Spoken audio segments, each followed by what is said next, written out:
So this project, Marvelous Mugs, we're just going to take a look at some of these different mugs.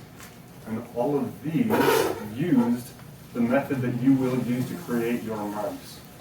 So all of these mugs that we will be looking at are using slabs, entirely made out of slabs, except for maybe the handles and the feet. You could do those out of slabs as well, but I will teach you some techniques for creating handles.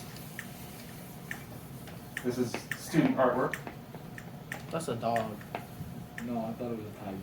It is a tiger. That's a bear foot. Bro, that's a dog. That's a dog. This is from a little bit more advanced artist.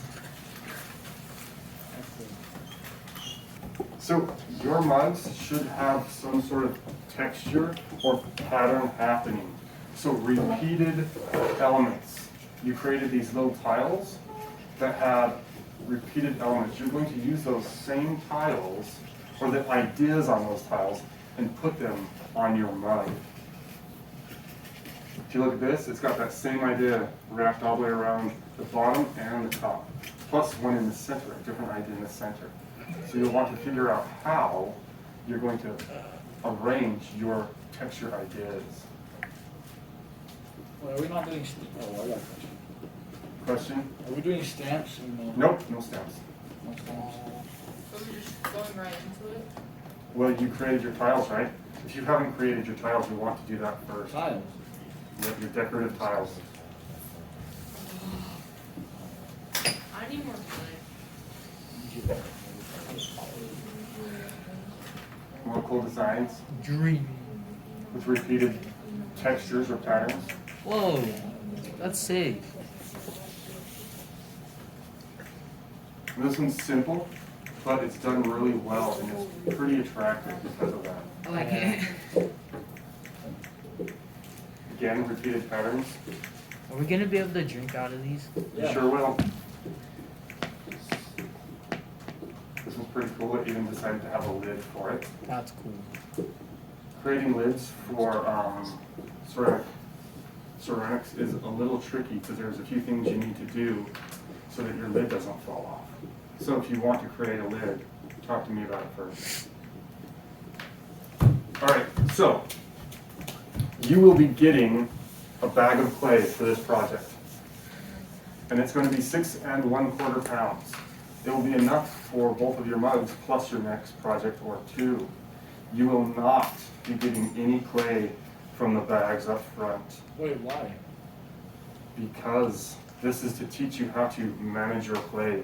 I don't want clay to just be thrown in the trash or in the buckets and down the drain. Or were kids wasting it? Lots of people are wasting their clay, yes. Yeah, it's annoying. If Catch. you don't have enough clay for your decorative tile. Then I'll give you more clay for that. Yep. If you're still working on your decorative tiles or you haven't started those, you can get clay for that. But for your mugs, when you have your idea sketches signed off by me, that's when you can get the new bag of clay. Hi. So you must do 2 idea sketches. Get your idea sketches signed off before you begin. Then you'll be creating two soft slab mugs with handles. Your mugs must have handles. Oh no. You'll be using the same texture and design you created on your decorative tiles.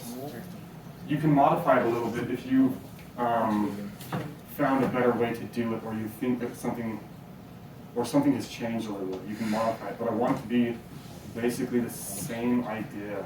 Those decorative tiles were created so that you can practice your textures on a piece of clay.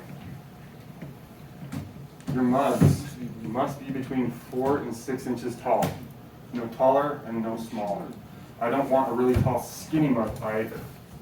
But when you create a mug that is 4 inches tall, it will shrink between 12 and 15%, which will put it at 3.5 to 3 1/4 inches tall.